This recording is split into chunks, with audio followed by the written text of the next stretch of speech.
reaksi dibedakan menjadi dua, yaitu reaksi searah dan reaksi dua arah. Sebagai gambaran, sebatang kayu dibakar akan menghasilkan asap dan abu ya.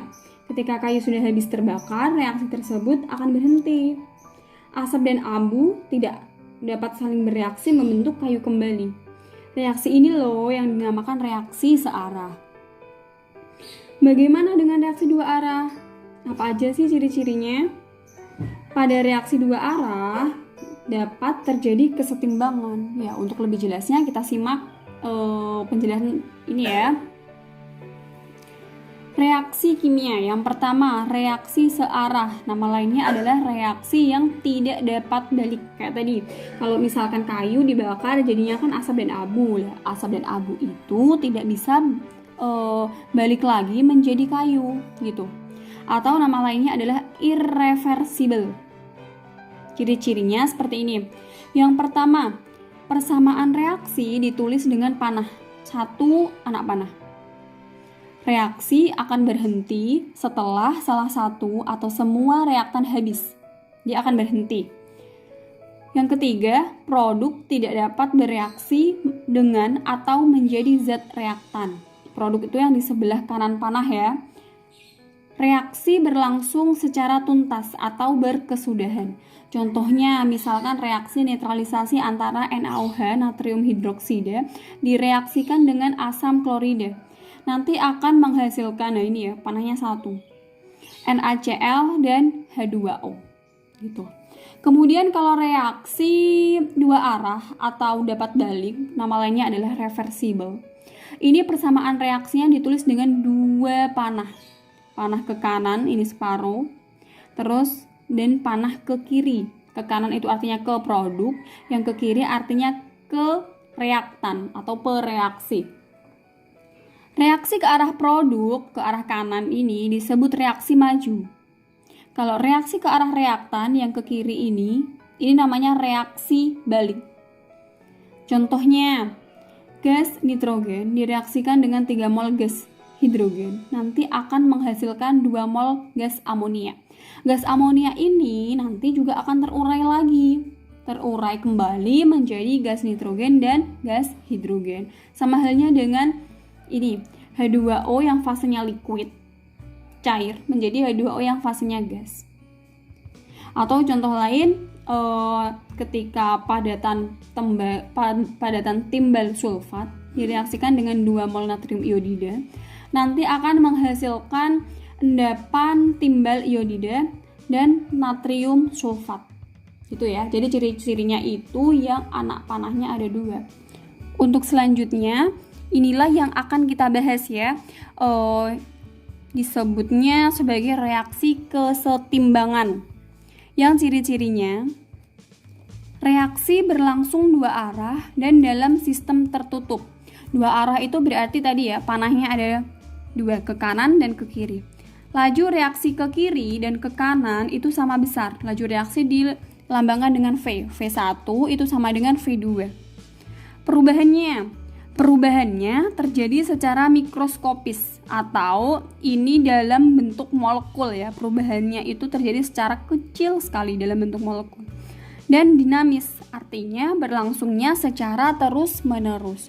Contohnya, ketika gas N2O4 ini nanti menjadi 2 mol gas NO2.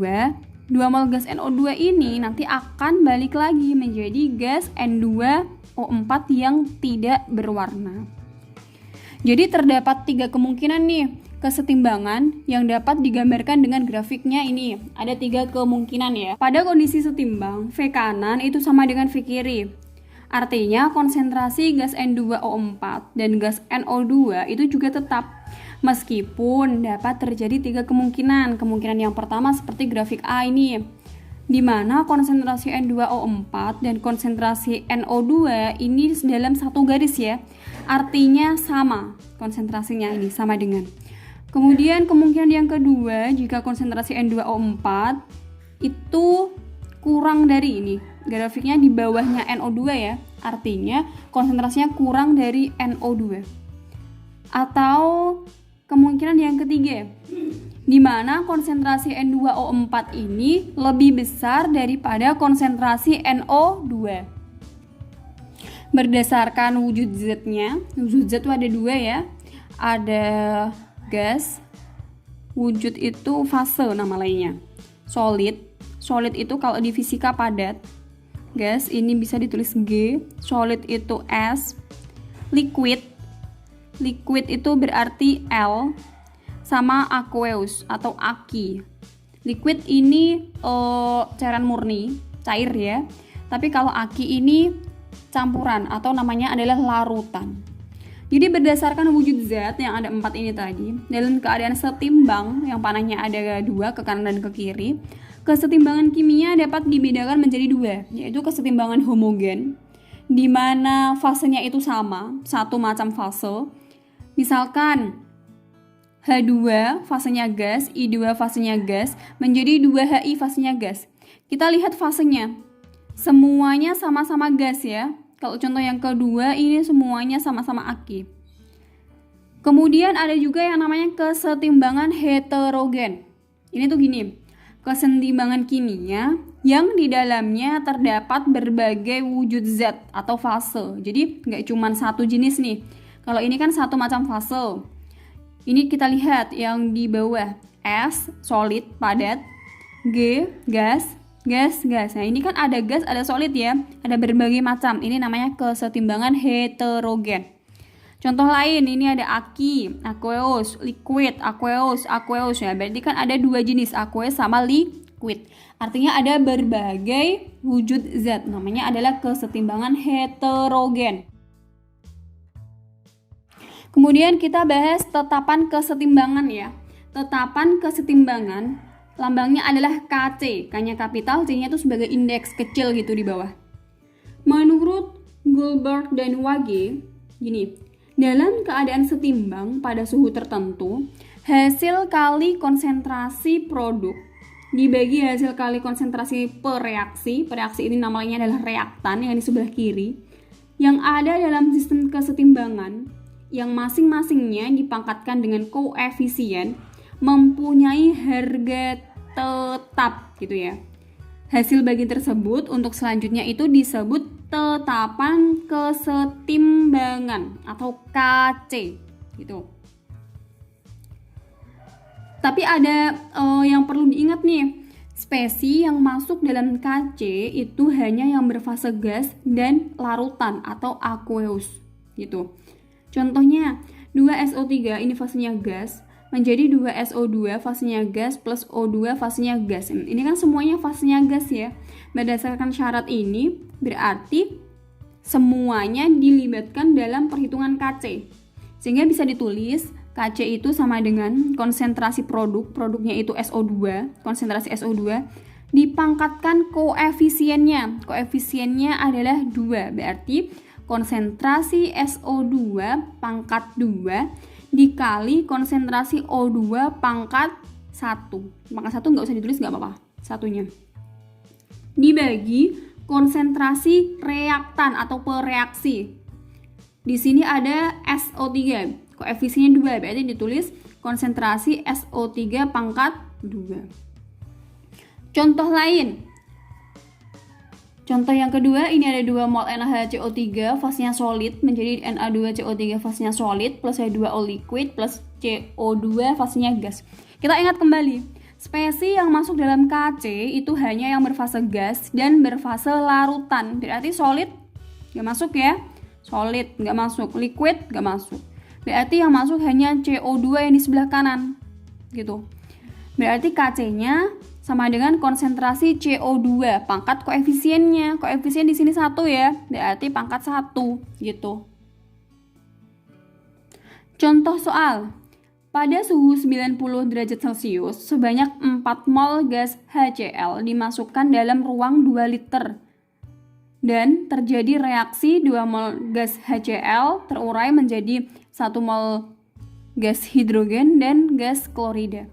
Jika pada keadaan tersebut diperoleh data, ini datanya, mula-mula 4 mol HCl, H2 sama Cl2-nya itu udah ada, 0. Kemudian bereaksi dan keadaan setimbang. Yang diminta adalah Kc. Untuk Kc, karena ini kesetimbangan, yang kita tulis adalah yang keadaan setimbang. Kita tentukan dulu dari reaksi ini, semuanya fasenya gas, berarti semuanya terlibat ya. Kanan dibagi kiri dipangkatkan koefisien. Berarti konsentrasi H2 pangkat 1 dikali konsentrasi Cl2 pangkat 1 dibagi konsentrasi HCl pangkat 2. Ini ya. Konsentrasi itu satuannya adalah molar. Molar itu sama dengan mol per liter. Gitu ya. Kita ambil yang pada keadaan setimbang. Konsentrasi H2 berapa ini? 0,5 dibagi volumenya berapa liter? 2 liter ya. Berarti dibagi 2 dikali Cl2-nya itu 0,5 dibagi 2 liter dipangkatkan HCl. HCl-nya berapa ini? 3/2 dipangkat 2. Kemudian kita hitung. Ini artinya kan 0,5 dikali 0,5 per 2 dikali 2 ya. Ini per, kalau dibalik berarti jadi kali. Jadinya 2 kuadrat. 2 kuadrat itu 4 per 9. 4 sama 4 habis. 0,5 dikali 0,5 itu berarti 0,25 per 9 sama dengan 0,028 ya. Ini berarti Kc-nya. Contoh lain. Ke dalam wadah 1 liter dimasukkan 0,5 mol PCl5 kemudian dipanaskan sampai suhunya 250 derajat Celcius sehingga terurai menurut reaksi ini. Jika pada keadaan setimbang terdapat 0,058 mol gas PCl5, tentukan harga Kc. Ini setimbang, keadaannya setimbang. 0,1 ini berarti mula-mula. Berarti perlu kita tulis mula-mula, reaksi, dan setimbang. MRS ya. Cl2.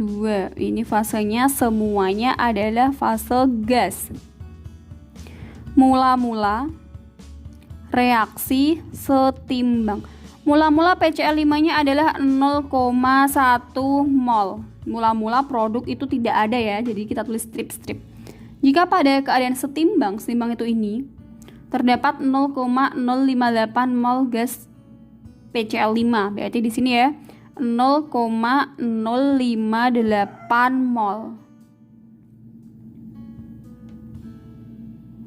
Ini gini, kalau yang produk itu ditambah, kalau yang reaktan itu dikurangi. Berarti 0,1 dikurangi 0,058. Berarti dikurangi berapa ini? Artinya kalau mau mencari berarti 0,1 dikurangi 0,058 ya. Berarti ketemunya 0,042 mol. Pada bagian R, reaksi, ini berlaku perbandingan koefisien itu sama dengan perbandingan mol. Gitu ya, diingat-ingat terus ya. Perbandingan koefisien itu sama dengan perbandingan mol. Kalau koefisiennya 1, ini 0,042, berarti ini koefisien 1 berapa? Sama ya, 0,042. Ini juga sama karena koefisiennya 1. 0,042 ditambah 0 ditambah 0,042 0,042 ini satuannya adalah mol. Yang diminta di soal adalah Kc. Kita tentukan dulu rumusnya. Karena ini semuanya gas, berarti tinggal dikalikan saja ya. Konsentrasi PCl3 pangkat koefisiennya 1 dikali konsentrasi Cl2 dibagi konsentrasi PCl5. Kita masukkan angkanya. Yang dipakai adalah kondisi setimbang. PCl3-nya adalah 0,042 dibagi liternya 1 liter. dikali 0,042 per 1 dibagi 0,058 per 1. Ini berarti didapatkan KC-nya adalah 0,03 ya. Ini. Kemudian tuh gini, harga KC itu berhubungan dengan persamaan reaksi yang setara, yang mirip, yang sama. Bentuk hubungan tersebut adalah, misalkan reaksinya dibalik, artinya KC-nya itu di 1 per KC yang awal. Kalau koefisien reaksi itu dikali dengan X, berarti KC yang baru sama dengan KC dipangkatkan dengan X. Misalkan dikali 2, berarti KC-nya dipangkatkan 2. Kalau koefisien reaksinya dibagi dengan X, artinya KC-nya itu diakarkan. Akar KC, ini akarnya X. Jika reaksi dijumlahkan, artinya KC-nya berarti dikalikan ya. Contoh, misalkan ada reaksi ini, 2 reaksi ini KC-nya 9, yang ini KC-nya 5. Tentukan harga K untuk reaksi X plus XZ2 menjadi 2XZ. X di sebelah kiri didapatkan dari reaksi yang nomor 1. Kita tulis saja ya. X plus 2YZ menjadi XZ2 plus 2Y. K-nya 9. Reaksi yang ini XZ2. Karena XZ2 ada 2 sumber, berarti kita tinggal saja. Menjadi 2XZ. XZ mana ini? Ini ya. XZ, tapi yang diminta di soal koefisien 2, berarti semuanya dikalikan 2. Menjadi 2Y plus 2XZ2 menjadi 2YZ plus 2XZ. K-nya kalau koefisien reaksi dikali dengan X, maka KC-nya dipangkatkan. Berarti 5 dipangkatkan dengan 2 ya. Kemudian kita jumlahkan reaksinya. Kalau ada yang sama antara kanan sama kiri boleh disederhanakan, boleh dicoret ya. 2Y sama 2Y. Kemudian 2YZ sama 2YZ. XZ2, ini XZ2, koefisiennya 2, berarti tinggal 1. Udah ya. Berarti kita turunkan lagi. X plus ini XZ2 menjadi 2XZ. KC-nya, karena reaksi kita tambahkan, berarti KC-nya dikali. 9 dikali 25. Gitu ya. Sama dengan 225.